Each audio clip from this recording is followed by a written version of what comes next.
Okay, a couple different things here. Now, it depends on if you're using a willow leaf blade or an Indiana or a Colorado, but a tandem spin will do two things that a single spin doesn't. Number one, a tandem spin provides more lift on the bait. So therefore, you can keep it higher in the water column on a lower speed. It just actually just lifts the bait up a little bit with that.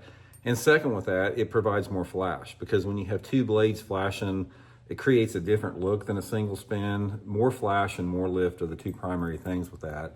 And if you use like a Colorado or Indiana, with that, it can also increase vibration, but that's the primary differences with that. Whereas the single spin here, you still have flash with it, but you have, considerably less flash, and a single spin will not lift as high unless you put a really big blade on it. And that's another thing about lift on a spinnerbait.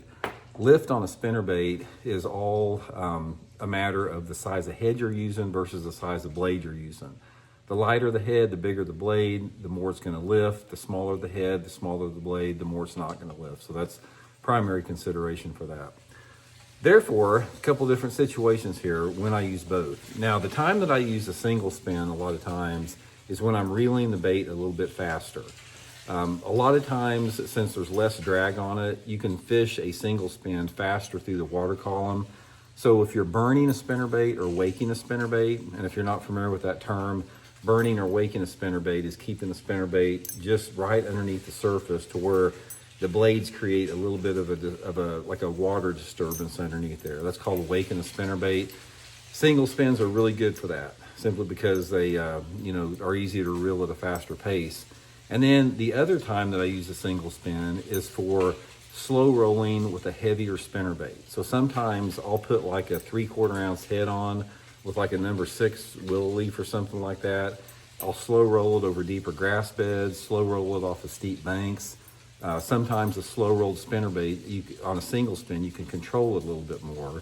And then finally on a single spin, I don't know what it is about it, guys, but a single spin will outfish a tandem at night. If you do any night fishing, like a single spin Colorado blade is the only way to go at night. So those are the situations with that. Now, most people use a tandem spin. I mean, because this is what's available at most retail tackle stores. If you go to most retail tackle stores, you don't see many single spins. It's all pretty much tandems. So that's one of the reasons they do it. And a tandem spin is very versatile, and it's very user friendly. Tandem spin will work in about any situation with that. So for most situations, I'm going to use a tandem most of the time. I guess out of the entire season, as far as my spinnerbait fishing,